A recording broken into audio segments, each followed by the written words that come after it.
morning from the ACSI head office here in Johannesburg, and welcome to all of you who have chosen, and I believe it's a calling, to come and listen to what I believe is going to be an incredibly valuable conversation that I'm going to be having with Mark Hardwick and Dave Reed from The Guardian.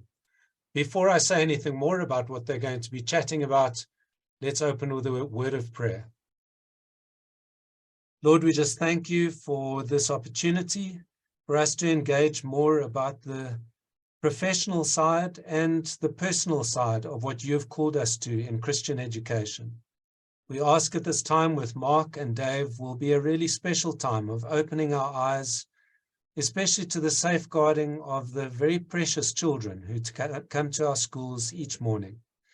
We ask this in this engaging, that you would be at the heart of all that we say and of the knowledge that we gain in this conversation. And Lord, in all these things, we give you glory and honor and praise, because we know that as you said, Jesus, when you walked on this earth, let the children come to me. And so we just hand over this time to you, and we thank you for this opportunity for Mark and Dave to share. And we ask all of this in the wonderful name of Jesus.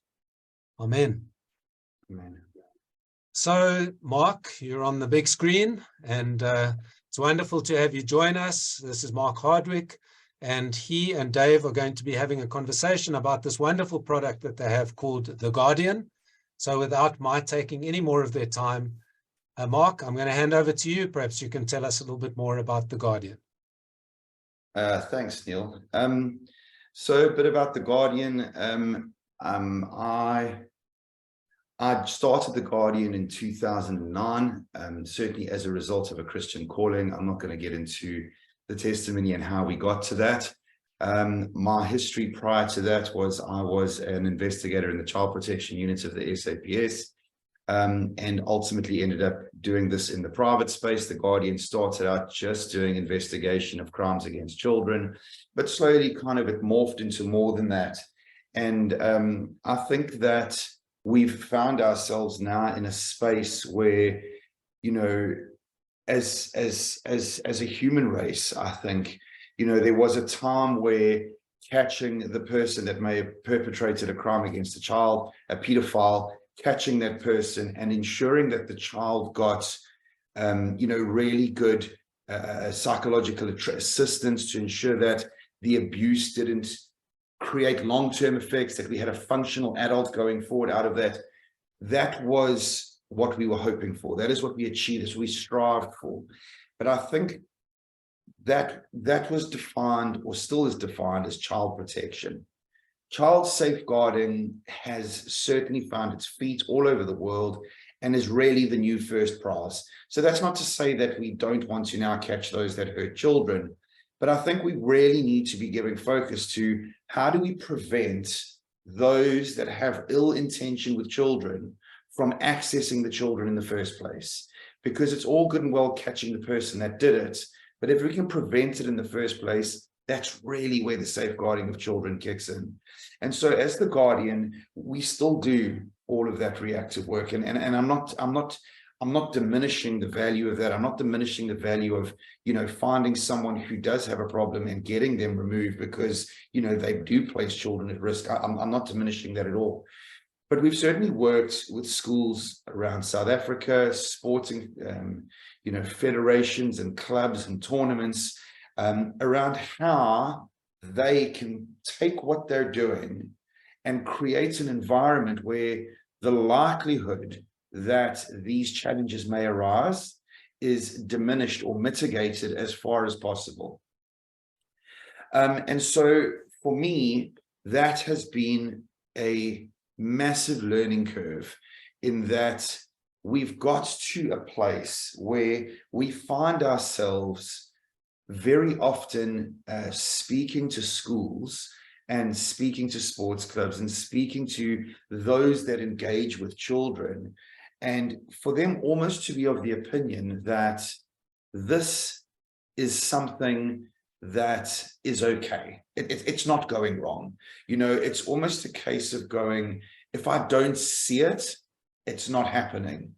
And then that way of thinking morphs and grows, because They go, well, if I'm not seeing it, it's not happening.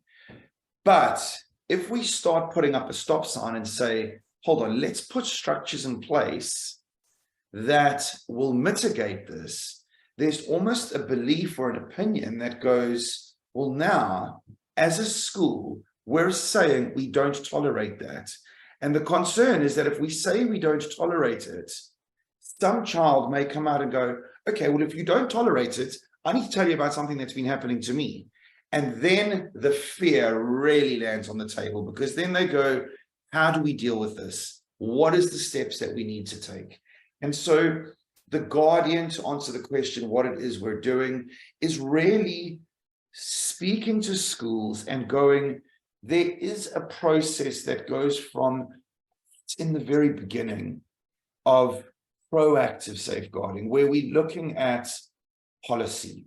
What is the policy when we're talking about the change rooms at your school? What is the policy when we're going on tour? What is the chaperone policy? What is the policy when a parent arrives at the school intoxicated to fetch the child? Is the teacher empowered to deal with that situation? Is there a sexual offences policy? What is the recruitment policy? So we look at these policies, the reporting policy, and we then say, okay, these will now be the rules by which we will play the safeguarding game. The next step is going, policy for days and for years gone by has been this document of rules that has generally been put in this really expensive lever arch file on the top shelf in some secretary's office. And the problem is that we can then tick the box to go, we've got policy. But unless that policy is alive, unless it is changing as and when we learn, unless we're communicating it, we're making the students, the parent body, the educators, the administrators, the coaches, everyone that is engaging with the school, we let them know what the policy is, and we license them for them to come to us and go, you guys, you've got this in your policy, but if your policy did this, it might be a bit better because we saw this happening at sport on Saturday or whatever. But it then becomes a living document. And it's in that space that safeguarding becomes a culture. It becomes the way we come to school. It makes our school a place where safeguarding is a reality. You know, one of the tell signs for years and years and years, there's a whole lot of tell signs that psychologists will tell you to look for when you believe that a child may have experienced abuse. And there's certain tell signs in the physical abuse and the sexual abuse and the emotional neglect. But interestingly, one of the tell signs that we look for in children that may have been abused, and this is one that plays out in all 4 levels of the abuse, is very often a child who is at school extremely early every day and doesn't want to leave because, you know, we want school to be a pleasurable place. But I mean, I loved school, but if I think back, school holidays were significantly more exciting. You know, the weekends were significantly more important. And so when a child wants to be at school, you're now considering the child who's hearing that school holidays is ending in 2 days and is excited. Not because they're going to see their friends, but because they're going to be taken out of an abusive home and be allowed to go back to a place where they're safe. Now, if we know that those abusive homes creates that mentality for the children, we have to make sure that that is true. We've got to know that those that have a want to engage in inappropriate relationship with children know that the children are at school, know that the children are at Sunday school, at sports clubs, at sporting events. We need to know that. And then we need to put things in place to mitigate that. And very often that policy is driven by legislation. And I'll get into kind of why that is a problem shortly. But I want to just finish answering your question regarding the Guardian, because as a human race, one thing we're not clever enough to do is to be able to completely prevent children from being harmed. We can't do that yet. There is no kind of, if you do this, it's never going to happen. So we can put things in place to reduce the possibilities as far as possible. But we need to realize that no matter how many burglar guards we put on that house, it's always possible for someone to get in. And so if someone can get in, we need to realize that we have to have the second pillar after proactive, which is a reporting structure. We have to make reporting as easy as possible and as welcomed as possible. It has to be going, we want to know whether it's something going wrong at school, at home, doesn't matter where. We have to educate learners, we have to educate parents, we have to educate educators, administrators, everyone on what the reporting structure looks like, and that it is fair, that there's never going to be a place that you will be prejudiced against because you have a story to tell. So that's kind of pillar number 2. So there's the proactive, then there's the reporting, and then pillar number 3 is the response. We need to make sure that we have what's necessary to deal with what has to happen after the child has made the disclosure.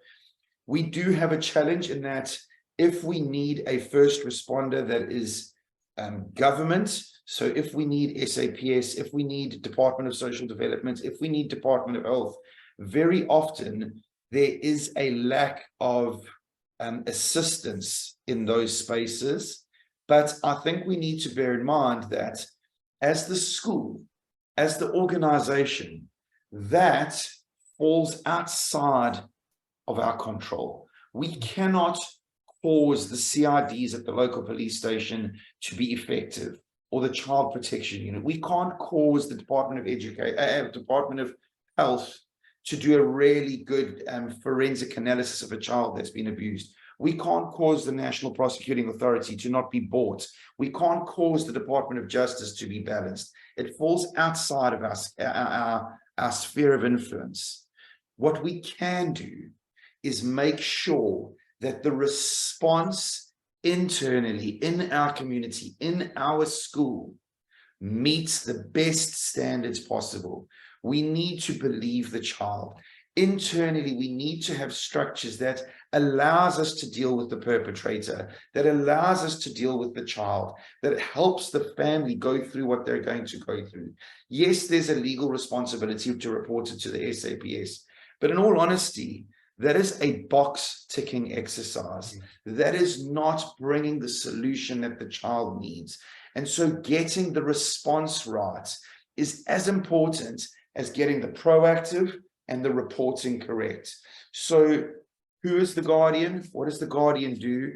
What we do is we meet schools at whatever level they are at, where they believe they need assistance, right from don't have a cell phone in the change room as a policy, right through to the arresting of someone and putting them before a criminal court if need be, and literally every space in between that. It's not something that someone can try and do. This is something that is based on years and years and years and years of experience. We are by nature, South Africans, we're reactive. When I speak to schools and say, how are you addressing safeguarding? They'll say to me, either they have a discipline officer or they have a psychologist, and those two people handle the safeguarding. The answer to that question by default tells me that they have aligned their solution to reactive, because a discipline officer and a psychologist are both reactive tools. They are both vitally important, but they don't address the proactive. There is a skill set in what we refer to as a designated safeguarding officer that is vital to have in place. And yeah, I can't really answer what is the guardian in a shorter space than that, unfortunately. So that's kind of what I that's say. amazing, Mark. Thank you. Dave, I don't know if you want to chip in and add anything to what Mark has just mentioned. Just remember to unmute yourself. There you go. Yeah. So I think, yeah, the Guardian is an amazing company in that it's both, as Mark said. I think so. My experience in finding a solution that offers the proactive and the reactive at one juncture that's the real one of the amazing strengths with the Guardian. I think that's just to highlight that would probably be my 5 cents I'd like to add to that question. Yeah, I think one thing that struck me as we were talking beforehand was this idea of some schools, almost there being a kind of negative, pejorative sense to any safeguarding measures that schools almost see it as a threat rather than something that they should embrace. And so perhaps one of you could chat to the idea of the open channels of communication and how you would encourage it between parents and the school and the parents, and to set up a kind of openness in a school where reporting any incidents in this sort of line are not seen as something negative, but something that should be embraced, that we shouldn't be running away from it, but making our schools a safer place for everybody to be. Yeah, Dave, do you want to go? Sure. So I think just to kind of shape that how I've received it, I think there's 4 different real responses I've seen from schools. The first being, and moving from the less desirable to the more desirable. The first response that I actually have from schools quite often is, we're okay, this isn't going to happen at our school. So it's just blatant denial. And I think that it is because some of the things that we're talking about, they're big stakes topics, and we don't know how to engage. So the easiest things we do we do the ostrich approach. It's not going to happen. The second I've come across is quite a few schools now, because of the Department of Education, they've been pushing quite strongly on some certain compliance things, namely the clearances. So the second response I find is schools are, okay, we've got our clearances in place, so we're okay. And then the third kind of response is that we have a robust, responsive, and we've done the compliance. So it's compliance, and we have a very clear measures. We know what to do. The catch list's ready. We just need to add water. And when that if it happens, we know exactly how to run it out. The problem with that is that the stakes are so high, and the cost is so high, and that at the center of any of that is a child, and also the name of an institution and an adult, and now the career is ruined. So the first 3 of those, obviously they're the less desirable. The most desirable is actually there are things that you need to comply. Then there is a robust response, but most importantly, there's the predominant concern is around the proactive, because we want to prevent that from happening. And I think so. The question really to empower the parents, the institutions, to ask the question: where actually is our mindset? Where does it fit in? And be honest about it, and move towards the desirable. And I think the conversation really needs to be around a journey from where we are to where we need to be. Yeah. And the reality is that we have stuff going down in South Africa. There have been numerous cases. Unfortunately, most of the ones that we see in the news are at the high level schools. And the thing of the specific draw card of schools in your network is the faith component. And I think if I could just talk to the duty of care, I believe there is a greater duty of care because we're representing the Father. And for me as a believer, that's one of the reasons why I've chosen to be involved in this space, is because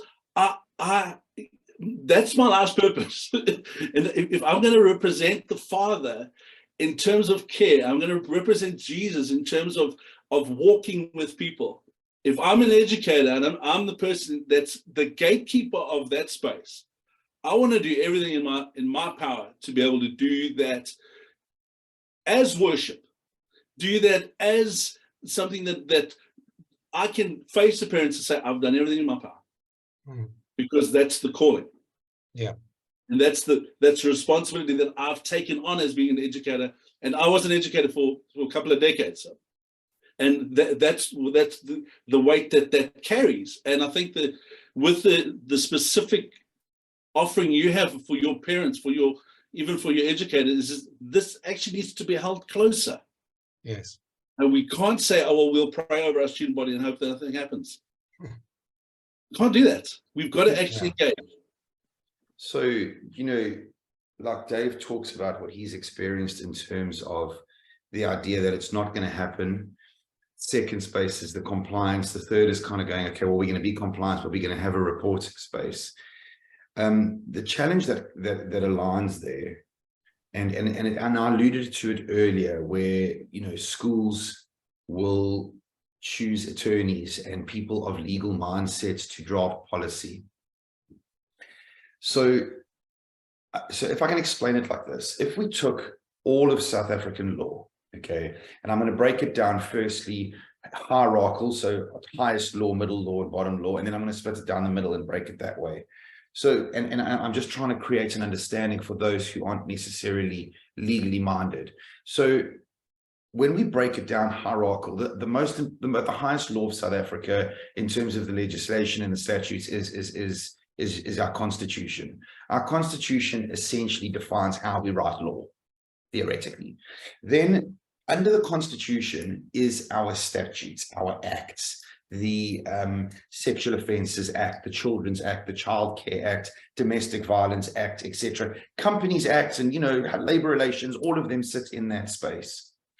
And then the third bottom level is what we refer to as either, you know, traditional law or customary law. Now, in that space, in the traditional or customary law, is people very often go, okay, well, that sounds like something to do with, you know, people that are traditional from South Africa, and it's what they do out in the mountains. Well, no, that's not the case at all. Your, for example, contract of employment where you work would be traditional or customary. The reason is because it's to do with your space, your company. So as an example, here at The Guardian, the contract of employment says that you must start work at 8 o'clock in the morning and you must work through until 4:30. That is the law for our company here. Our company, our law cannot transgress a higher law. So if there's a statute like the Labor Relations Act or Basic Conditions of Employment that says a staff member can work X amount of hours, I couldn't have a law that says you must start at 3 in the morning and work until 11 o'clock every night, because mine can't transgress a higher law, much like a statute can't go against the Constitution. Okay, so if we can make that an acceptance and go that we will, our rules, our laws for our school, for our church, for our sports club, for our space, our company, they can't transgress a higher law. If we don't have rules, then by default, we rely on whatever the higher law or the higher body says. Okay, so once that understanding is out the way, we then move into the splitting it down the middle. And what I'm splitting down the middle is taking all legislation and saying, on the one side, I'm going to have all of the law pertaining to the protection and safety, etc., of children, and I'm going to remove everything else out. Now, just losing the law that talks into the protection of children, to my knowledge, and somebody could correct me here, but it's going to be very close. I'm going to be pretty close to being correct. The reality is that most of our law is aligned to reactive.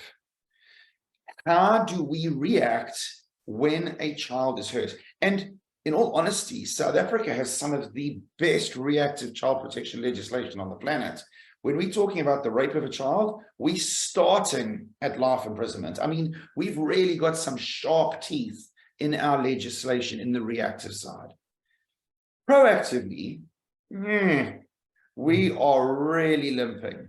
So we've got, within the Children's Act, there's something called the Child Protection Register, and it says that employers should check that their prospective employee is not on the Child Protection Register. It's very similar in the Sexual Offences Act that talks about the Sexual Offenders Register. And in the SA Schools Act, there is a provision for in loco parentis. And in all honesty, that's kind of the thing that we've got. We've got constitutionally what's referred to as duty of care, but there's no legislation forcing it. So when we've got schools that say we want to be compliant with what? Compliant with what the law says, because the law just says, check no one is on the register and apply in loco parentis. That's it. So if no one is on the register and we're applying in loco parentis, here's the question. Would it be acceptable for the under 12B netball coach to be showering with the athletes? No. Why? There's not any law. There's no law that says that can't happen. So of course they can. Oh, wait, no, but it's not right. Okay, so you need to have a policy that says that that can't happen. What about when we go on tour? Would it be okay for there to be 3 men as coaches and chaperones over 15 girls going away on netball tour? No. Why not? But it just doesn't seem right. Okay, but we need to have a policy, because we're going to have those men arguing, are you saying that women can do a better job than men? And blah, blah, blah, blah, blah. No, we need to have policy. And so there is, and this is where the tacky hits the tar. The first is, as we rise up through the legislation and we stumble across the sex offenders register and the child protection register, and we come across this Latin referred to in loco parentis. Very often when you speak to schools, you speak to teachers, you speak to headmasters, excuse me, and you say to them, what does loco parentis mean to you?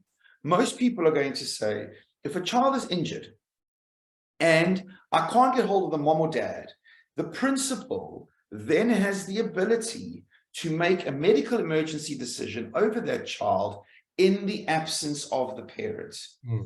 Yes, but that's not where loco parentis begins and ends, because in loco parentis goes on to say that you, when a child is in your care, will ensure that that child's safety and safeguarding, both physically and emotionally, are met in accordance with what an engaged parent would do. That's what it says. Okay, then I will do that. Good. Now let me ask you a question. Last time your rugby team went outside of province on a rugby tour, where did they stay? Well, they stayed with a whole lot of parents at another school. Okay. Would you as a parent, as an engaged parent, allow your child to go outside of province and stay at some stranger's house for 2 nights? No. Okay, so then how did the headmaster behave in accordance with in loco parentis? Because an engaged parent wouldn't allow that to happen.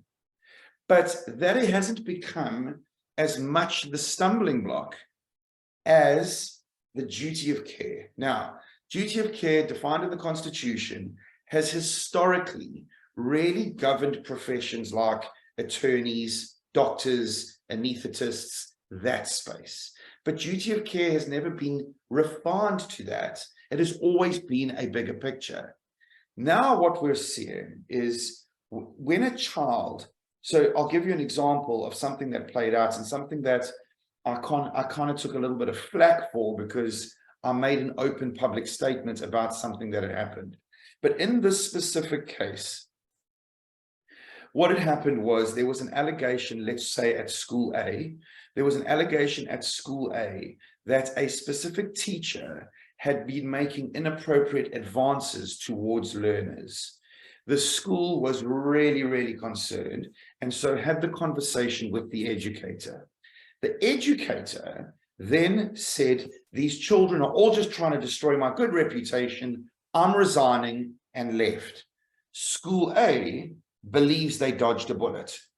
School B, we find this person arriving 3 years later, and we see him in the media again. And the reason he's in the media again is because he is the boarding master at a school in another province. But at that stage, there's allegation of 3 boys making allegations of sexual assault against him. Okay.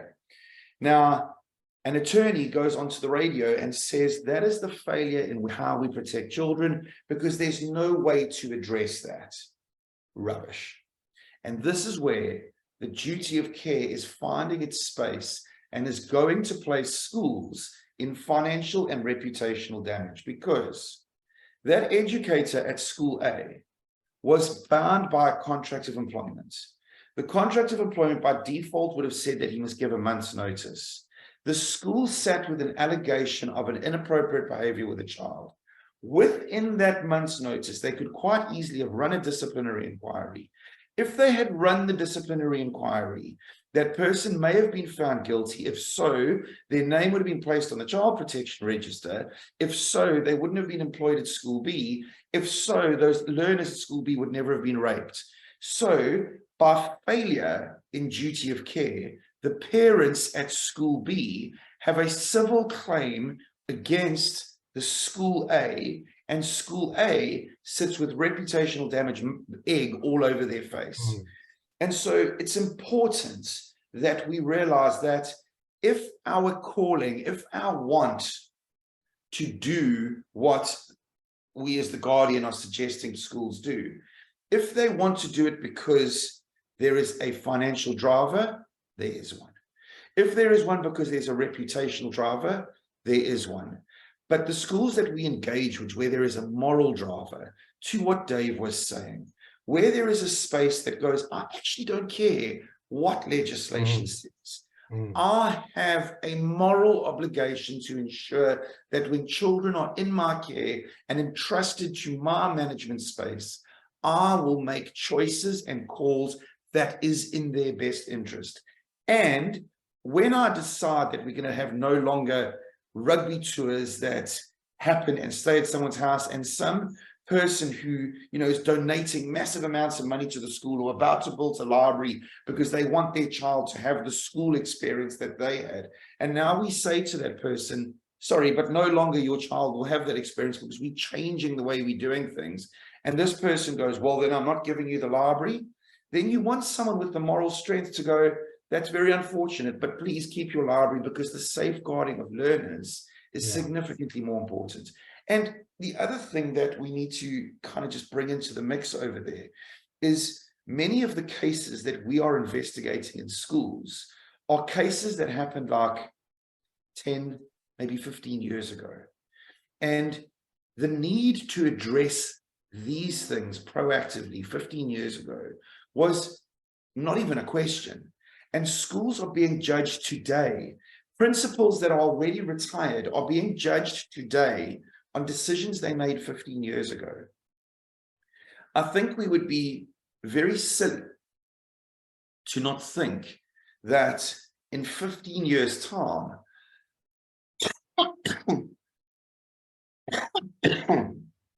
we're going to be further down the line, and principals then will be judged on what they do today.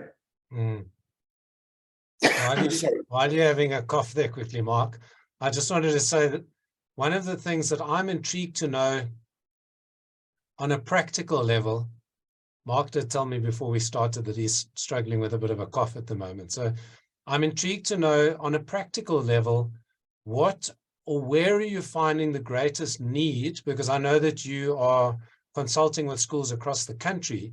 Where would you, what have you seen in terms of trends of where people most need the Guardian, or where you're able to provide the biggest impact? Is it in policy? Is it in dealing with staff? Is it, where would you say, if you were selling yourself as in a sense you are doing now, if you were selling yourself to a potential new school, where would you think as a general trend you have the greatest benefit? So we have something that we refer to, which is a very easy to understand way of thinking about safeguarding. It's referred to as the principle of the 4 and 6. Sorry, my chest is really biting me at the moment. I'm going to ask Dave to just kind of go through that. No problem. So the principle of the 4 and 6 really takes, this is again on the proactive side. There's 4 things that a school should have in place as an institution, and starting with policy being the first one. And that with the policy, it addresses all possible concerns that your institution, your school could have with regards to safeguarding concern. So it would include a collection policy. It would include service providers, external service providers policy. All of that's part of the policy document or the policy manual. The second thing of the 4 would be the person who actually drives, leads, and polices that policy. And that's known as a DSO, Designated Safeguarding Officer. And that person needs training, because it is a very specific skill set, but it's also, there's a large knowledge base that person needs to operate from to be able to operate effectively. The third thing at a school level or an institution level that's necessary is to have an anonymous reporting solution. So, and because the best I've seen historically is,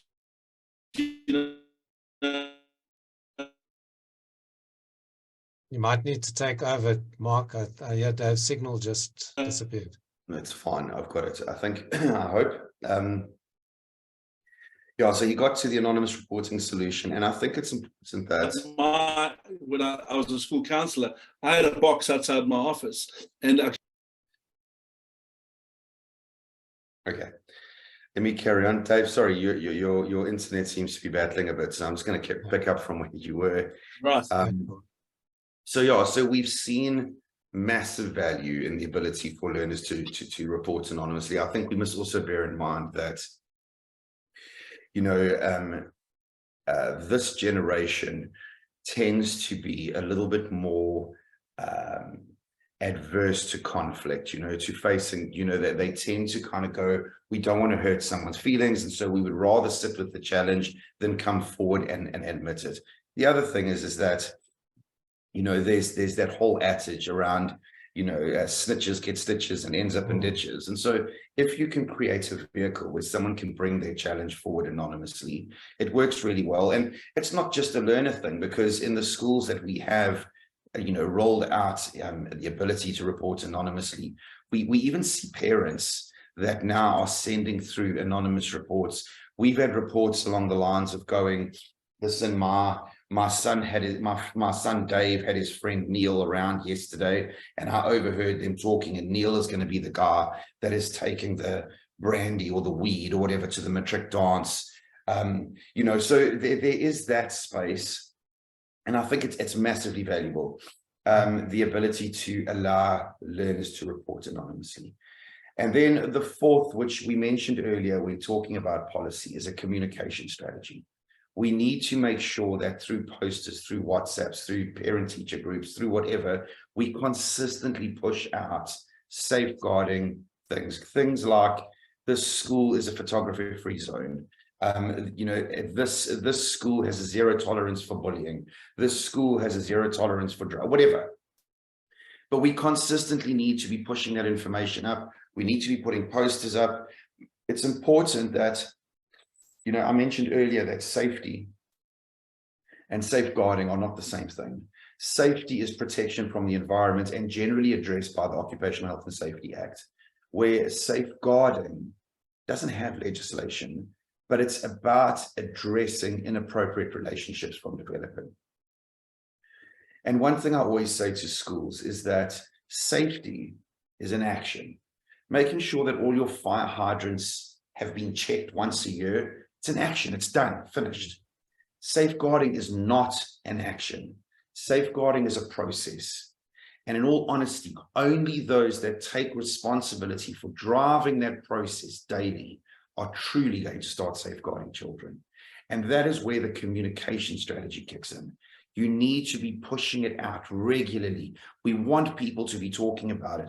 We want to know that if we've got a bullying challenge in our school, as an example, that bullying challenge may not be because all of a sudden we're going to go, okay, so we got kids, they're going home to a domestic violence environment. That's where they're learning this, etc., etc. Well, is that the case? Or is it a case of the teacher stands outside the grade 5 classroom and shouts at all the learners saying, stand in line, put your fingers on your lips, I've had enough of this, if you carry on doing this, you're not going to have a break, and screams and shouts at them to make them to do what she wants. Because if that's what she's doing, well, she is then playing out that threatening is acceptable when you want someone to do what you want them to do. Well, is that not the definition of bullying? You know, so we need to make sure that our culture changes. When the headmaster comes across the guy that sweeps the school parking lot, must be as respectful to him as if it's the guy that's arrived from the SGB or from the Department of Education. Human respect amongst everybody. There's never a time where we can't be, no matter how angry we get, we need to remember that our emotions are ours. We can always choose. And I say to people say to me, yeah, but Mark, you still have got those kids that come from a house where all they've learned is to be aggressive. And you know what my answer to that is? My answer to that is, I was an ex-policeman, so some of my friends, they're a bit rougher around the edges than I suppose people that's friends are all accountants or something along those lines. But when I engage with my friends, I spend time with my friends, some of them will speak or say things that I disagree with. They speak in a way that I don't speak. That's not to say I won't occasionally swear, but some of my friends, it's just like every second word. It's just, I feel uncomfortable. I'd never have them around my kids, kind of thing. But you know what's so bizarre? That same guy who that is just the way he is, when he's in front of his mother, when he's at church and the pastor's there, sometimes even the wife causes the behavior to change. Yeah. But here's the thing though, why does the behavior change? It changes because that person knows that in that environment, that behavior will not be tolerated, and it's lived, it is believed, it is the. Now, when we make that the culture of the school, it then becomes a default. Yeah. And so when I'm at school, I don't behave that way. I might, outside of school, with the same friends I have at school, behave in a way that is okay when I'm out of school. But when I'm in school, that behavior doesn't cut it. And so that lies with, number one, the headmaster or headmistress or principal or whatever. That needs to, he or she needs to behave that way towards their exco. And there needs to be a zero tolerance of anything else. And that exco needs to deal with the HODs in exactly the same way. Always, always, always respectful. And if you're going to choose to be disrespectful, then unfortunately, I'm not going to engage with you. Not because I won't engage with disrespectful people, but because I respect myself enough to not be disrespected. Unfortunately, it's a choice I make. I won't be disrespected. And that will then, HODs will go into educators. Educators will play into learners, and the whole narrative changes. So that's the communication strategy, and it is vital.